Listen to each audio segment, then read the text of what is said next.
सभी को जय सिया राम। आपका अपने चैनल फेम कोचिंग में स्वागत।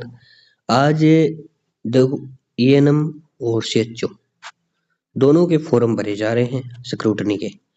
तो इसमें जो डाउट्स है मेजर ऑलमोस्ट मैं क्लियर कर चुका हूँ।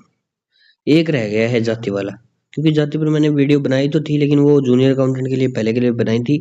लेकिन इस बार क्या था कि ईएनएम सीएचओ में इतना टाइम नहीं मिल पाया मुझे भी, तो इनके जवाब देने में मुझे इतना टाइम निकल जाता है कि वीडियो बनाने का समय ही नहीं मिला। ठीक है, तो देखो, ये अपना टेलीग्राम चैनल है, इसे ज्वाइन कर लेना। जो जाति के संबंध में जो भी आपका डाउट है, क्योंकि अब डेट बढ़ चुकी है। हालांकि मैं इस पे वीडियो तो बनाने वाला नहीं था, क्योंकि अब 13 तारीख इसकी लास्ट डेट थी, लेकिन अब बढ़ाकर जो अपनी है वो शायद 18 कर दी गई है। तो 18 तक ये फॉर्म भरे जाएंगे, और संगणक की भी बढ़ चुकी है, तो संगणक के लोग वीडियो देख रहे होंगे जाति के लिए, तो भी कोई दिक्कत नहीं है, सेम प्रोसेस रहेगी दोनों के लिए।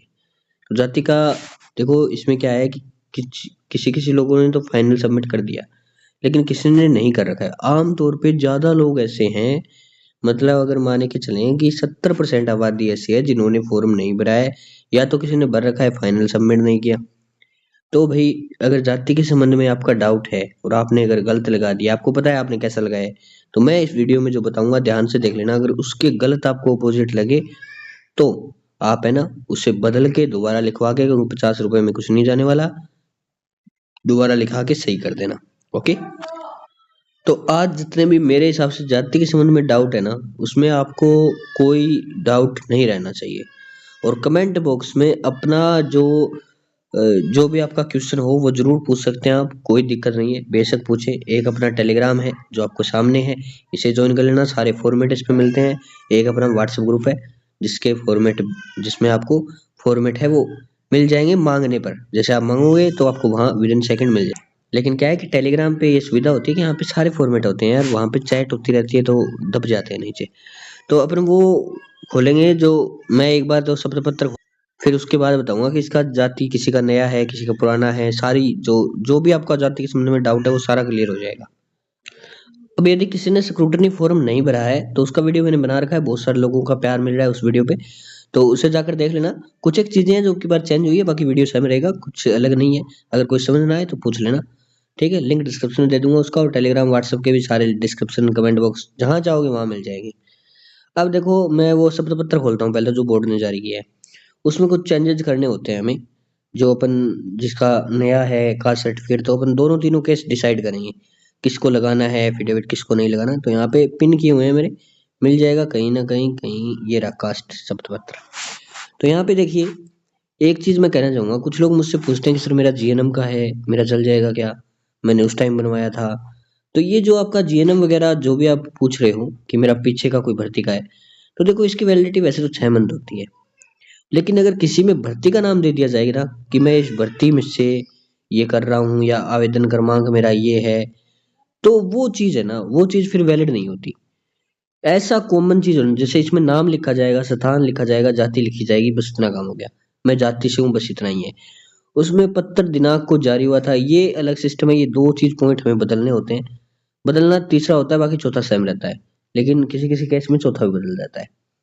तो ये दो पॉइंट है, ये बदलते हैं, बाकी ये जो सेम रहता है, ये आप अगर जीएनएम में भरा है तो भी ये सेम है, अब आप सीएचओ में दोगे तो भी सेम रहेगा। तो आप जीएनएम वाला सीएचओ में लगा सकते हो, कोई दिक्कत ही नहीं है। अब बात आती है कि सर जो अपना क्या है कि मेरा, मैं सारे केस डिस्कस करूंगा यहाँ पे। मैं एक एग्जांपल के तौर पे मैं सीएचओ भर्ती का एग्जांपल लेता हूँ। तो इसका फॉर्म मान लीजिए जुलाई, जस्ट मैंने माना है कि जुलाई 2022 में भरा गया। अब मान लेते हैं अपन कि 25 जुलाई को भरा गया, एक डेट दे दी मैंने फिक्स यहाँ पे। ठीक है, तो यहाँ पे अगर मैं दूसरी डेट लूं तो वो होगी 25 जुलाई, देखते जाना, 2021। अब ये क्या लफड़ा है? अब देखो कि जब आप फॉर्म भरते हो ना, तब आपका कास्ट सर्टिफिकेट मांगा जाता है, क्योंकि आपने जब फॉर्म भरा तो उसमें उनको दर्शाना होगा कि आप इस श्रेणी का लाभ ले रहे हैं। जैसे आप ओबीसी का लाभ ले रहे हैं, नॉन क्रीमिलियर का, तो वहां पे आपका ओबीसी बना हुआ होना चाहिए। अब क्या है कि एफिडेविट किसको नहीं देना पड़ता, जैसे आपने 2022 में फॉर्म भरा, और 2021 25 जुलाई 2021 के बाद का, और 25 जुलाई 2022 से पहले का, यानी ये 1 साल का डिफरेंस हो गया। कि आपकी आवेदन तिथि जो थी, यानी लास्ट आवेदन तिथि मान लीजिए 25 जुलाई थी, तो लास्ट से पहले आप 1 साल पहले जाएंगे। उसके बीच अगर आपका कहीं भी, यहाँ पर इतनी जगह में कहीं भी आपका मान लीजिए कास्ट सर्टिफिकेट बना हुआ है, जैसे मैं मानूं कि जुलाई से मान लीजिए जून में बन गया या मार्च में बन गया। अब यही सेम बात ईडब्ल्यूएस के लिए भी लागू होती है, ये चीज ध्यान रखना आपका। ईडब्ल्यूएस, कुछ लोगों का डाउट आता है कि सर ईडब्ल्यूएस में क्या होगा। तो ईडब्ल्यूएस तो आपका ईडब्ल्यूएस अलग से जाति बनवाने की आपको जरूरत नहीं है। ईडब्ल्यूएस में आपका ईडब्ल्यूएस ही लगेगा, लेकिन एफिडेविट यही लगता है ईडब्ल्यूएस के लिए भी। ठीक है, ये चीज ध्यान रखना। ओके, और यही सेम कंडीशन लागू होती है जो मैं यहाँ पे बता रहा हूँ। तो ये 1 साल जो है आपका 21 से लेके 22 तक जुलाई वाला, ये 1 साल मैंने एग्जांपल दिया एक डेट का। आपकी आवेदन डेट जो थी लास्ट वो देख लेना अपने हिसाब से, क्योंकि सीएचओ के भी वीडियो देख रहे होंगे, एएनएम के भी, संगणक के भी। तो वो आपकी आवेदन डेट है, उस चीज का बता रहा हूँ मैं। 1 साल पहले तक का है तो आपको no need of any affidavit, ये चीज ध्यान रखना, कोई एफिडेविट आपको नहीं देना। सीधा आप 2022 वाला दे दो। प्लस में अगर आपका नया बना हुआ है जैसे 23 में 24 में, तो ये दो है तो इनकी पीडीएफ आप डाल दो साथ में, कोई दिक्कत नहीं है। ओके, डिजिटल होने जरूरी है क्योंकि वरना ऑनलाइन जब आप फैच करते हो तो ये फैच नहीं होते। तो ये चीज ध्यान रखना है। दूसरी बात आती है, एक कंडीशन हो गई अपनी कि सर मेरे पास 1 साल पहले का है तो मुझे एफिडेविट देना है या नहीं देना, तो वो क्लियर नहीं देना। अब बात आती है कि सर मेरा बहुत पुराना है, मेरे पास नया है ही नहीं। मान लीजिए कि 2021 का है, जैसे मतलब मैंने जुलाई का एग्जाम्पल लिया तो जुलाई से पहले का है, मतलब मान लीजिए कि वो 2 साल पुराना है या 3 साल पुराना है, तो उसके लिए भी यही एफिडेविट लगेगा। अब देखो ये एफिडेविट किस हिसाब से लगेगा कि आपके पास एक तो मान लीजिए 21 का है, या एक है आपके पास अब 24 का, दो हो गए। तो यहाँ पे आप सीधा सीधा कर दो ना कि मेरा पुराना जो है वो 21 को जारी हुआ, जबकि मैं दिनांक जो है आपकी नए वाले की जो है 24 वाले की दिनांक यहाँ पे आएगी, बस खत्म। ये इतनी सी बात है, और इसमें कोई ऐसे मतलब ये नहीं है कि वो कोई खिचड़ी वाली बात हो, खिचड़ी पक रही है, ऐसे नहीं है। सिंपल सी बात है। अब जिनका पुराना है और जिनका नया है, वो सिस्टम हो गया। मान लीजिए 24 का है और 21 का है, ये चीज हो गई नए पुराने की, मैंने बता दिया कैसे भरना है। अब दिक्कत आती है कि सर मेरे पास ओनली नया है, 24 का है या 23 का है, जो भी है, मतलब फॉर्म भरने के बाद का है, चाहे वो आपने 2 बना रखे हो 3 बना रखे हो, इससे मैटर नहीं करता। अब पहली बात तो यह है कि फॉर्म भरने के बाद का है तो मैं कब का दूं, तो देने तो आपको सभी है, चाहे आपने एक बनवाया चाहे दो। अब फॉर्म भरने के बाद ज्यादातर लोग या तो एक बनवा रखे होते हैं या दो बनवा रखे होते हैं, बस इतनी सी बात, इससे ज्यादा नहीं होगी। तो वो तो आपको सारे अपलोड कर लें। प्लस आपका पुराना कब बना था, अब आपका अगर पुराना 19 में बना था ना, तो उसकी डेट यहाँ पे दर्शानी होगी। प्लस आपको क्या करना होगा कि आपको यहाँ पे लिखवाना होगा कि सर मेरा इससे ओल्ड वाला है, वो इस मान लीजिए 2019 में बना था, लेकिन मैं मुझे आवश्यकता ना होने के कारण मैं जैसे सन 2020 और 2021 के वर्ष में नहीं बनवा पाया, 21 और 22 के वर्ष में नहीं बनवा पाया, लेकिन मैंने जो है वो 23 में बनवा लिया है अपना नया। तो वो पॉइंट आपको यहाँ पे तीसरा बदलना होगा, थोड़ा सा फेरबदल करना है, ये चीज आपको दर्शानी होगी कि सर मैं 22 और 21 में आवश्यकता ना होने के कारण बनवा नहीं पाया। बस सिंपल सी बात है, इतना करना है। आपके पास नया है तो चल जाएगा, जिसके पास पुराना है 2019 का, एग्जाम्पल दिया यार, जैसे पुराना हो गया, बहुत पुराना है, जैसे 3 साल पहले तक का है, 3 साल पहले तक का पता है आपको, एफिडेविट जो है वो मान्य नहीं होता अगर 3 साल पहले का है आपके पास। तो ये चीज आपको लिखनी होती है कि सर मैं इस टाइम नहीं बनवा पाया, मेरे पास नया है। लेकिन अब वो लोग आते हैं यहाँ पे कि सर मेरा तो 2018 का ही है, मेरे पास तो नया है ही नहीं। तो भैया आपके लिए मैं भी हाथ जोड़ता हूँ, मैं कुछ नहीं कर सकता इस कंडीशन में, क्योंकि अगर आपके पास ये बहुत पुराना है, 3 साल से भी पुराना है भर्ती से आवेदन से, तो भाई आपका कुछ नहीं हो सकता। ठीक है, आपको नया बनवाना चाहिए था, ये आपकी गलती है, इसमें मैं कुछ नहीं कर सकता। ओके, तो ये कंडीशन छोड़ते हैं अपन। अब एक कंडीशन है कि सर मेरे पास नया है लेकिन पुराना है ही नहीं, बहुत पुराना, आवेदन तिथि के बाद का है लेकिन पुराना नहीं है। तो इस कंडीशन में देखो दो बातें होती है। पहली बात तो कि इन्होंने बोला है कि आपका पास अगर नया है तो आप जो है दे सकते हो, लेकिन एक चीज गौर से देखो कि जब भर्ती में आप भर रहे हो, मान लीजिए ईडब्ल्यूएस भर रहे हो, तो आप किस प्रूफ पे भर रहे हो कि आप ईडब्ल्यूएस से हो, अगर आपके पास जाति है ही नहीं तो। अब आप बोलेंगे सर मुझे पता था, अब ये चलता नहीं है भाई, पता था, ठीक है, तो आपको इसका कुछ ना कुछ सबूत देना पड़ता है, या तो कोई इनकम सर्टिफिकेट दे दो पहले का साथ में पीडीएफ के रूप में, और ये शपथ पत्र साथ में आपको कैसे देना है वो देखो, ये भी देना पड़ेगा। ये ऐसे देना है कि आपको जो तीसरा पॉइंट है उसमें आपको ये लिखना है सिंपल सी, इसमें ये कोई जारी दिनांक नहीं लिखनी है, इस लाइन को कट कर देना है पूरा। ओके, तो इसमें आपको लिखना है कि मेरा जो मैं मुझे आवश्यकता ना होने के कारण मैं पुराना जाति नहीं बनवा पाया, इस वजह से जो है मैंने अपना फॉर्म है वो ईडब्ल्यूएस जाति से होने की स्थिति में ईडब्ल्यूएस फिलअप कर दिया। अब मैं अपना नया जो जाति प्रमाण पत्र है वो प्रस्तुत कर रहा हूँ।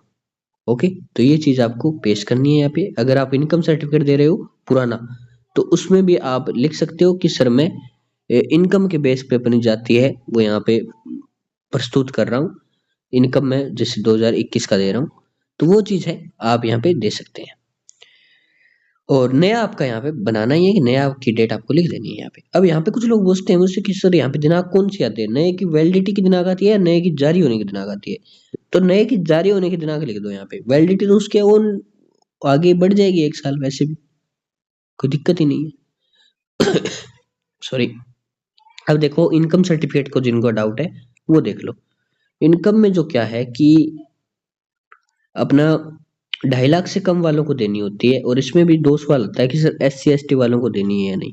आपकी इनकम देखो वैसे भी कम होती है, आपको इसकी नीड नहीं होती देने की, आपकी एक फिक्स जो है फीस स्ट्रक्चर तैयार की जाती है जो ओबीसी और इनसे नीचे होती है, तो आपको इसकी कोई नीड नहीं है। आपका जो है अब इनकम और जाति में संबंध देखो क्या है कि इनकम 6 महीने में चेंज होता है किसका, जो अपना ओबीसी ईडब्ल्यूएस एमबीसी है इनका, इनका चेंज होता है इनकम, इसी वजह से जाति चेंज होता है वरना जाति चेंज नहीं होता। ये चीज ध्यान रखना, अगर किसी को नहीं पता थी तो गांठ बांध लो यहाँ पे। इनकम के बेस पे जाति चेंज होता है, जाति के बेस पे इनकम नहीं होता, ये चीज ध्यान रखें। अब जो है क्या आप, मैं ये कहना चाहूंगा, क्या आपका जाति चेंज हो रहा है? ये कह रहा हूं मैं, क्या आपका जाति चेंज हो रहा है SC ST वालों?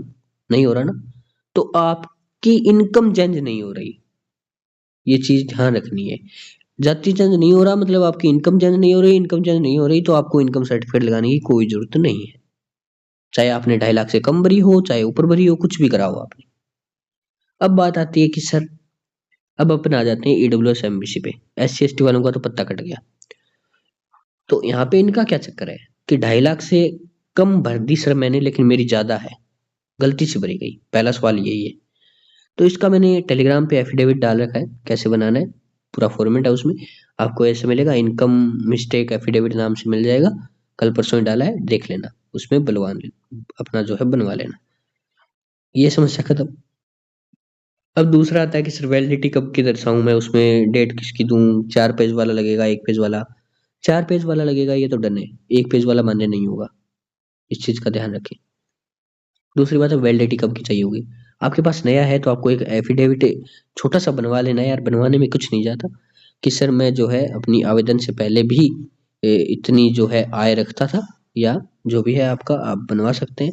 क्योंकि इसमें क्या होता है कि आपने जब आवेदन किया तो फीस स्ट्रक्चर में छूट पाई होती है 2.5 लाख से कम के अनुसार, जैसे किसी की फीस 400 थी तो आपको हो सकता है 100 रुपए की छूट मिली हो, आपने 300 दी हो।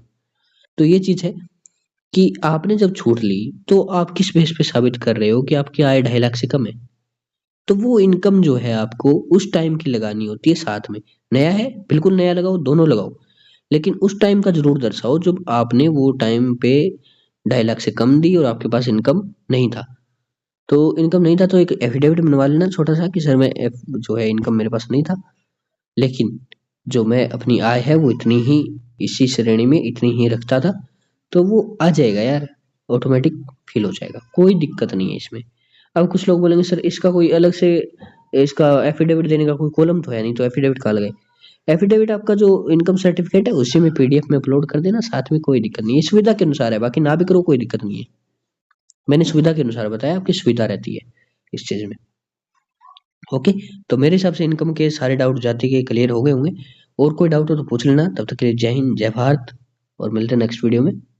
ओके, तो सब्सक्राइब करते जाना, ये मैंने बात भूल गया हूँ भाई, सब्सक्राइब कर लेना, ये आप लोग करते नहीं हो, सब्सक्राइबर देखो 93 पड़े हैं अपने। यार कोई बात हुई, मुझे 10,000 चाहिए, पूरे करा दो कैसे भी करके, 10,000 होगा उस दिन केक कटेगा पक्का, ठीक है? तो 10,000 करा देना जल्दी से जल्दी, अब कम से कम 1000 लोग वीडियो देख लेते हैं यार, 1000 लोगों में सब्सक्राइब करके जाते हैं 10-20 बस। ये क्या एवरेज है? कम से कम एवरेज आए तो मैं ये कहना चाहूंगा 300 से 400 लोगों की आनी चाहिए, क्योंकि मानते हैं कि कुछ लोग वीडियो अपने जैसे मान लो 500-600 लोग हैं जो अपनी वीडियो देखेंगे, जिन्होंने ऑलरेडी सब्सक्राइब कर रखा है, तो बाकी जो नए लोग हैं 300 से 400, उनमें से 200 की ओस तो आनी चाहिए, आधे लोगों की तो आनी चाहिए। तो सब्सक्राइब कर लो यार, क्या जा रहा है। तब तक के लिए जय हिंद जय भारत, मिलते हैं नेक्स्ट वीडियो में। टेलीग्राम जरूर ज्वाइन कर लेना।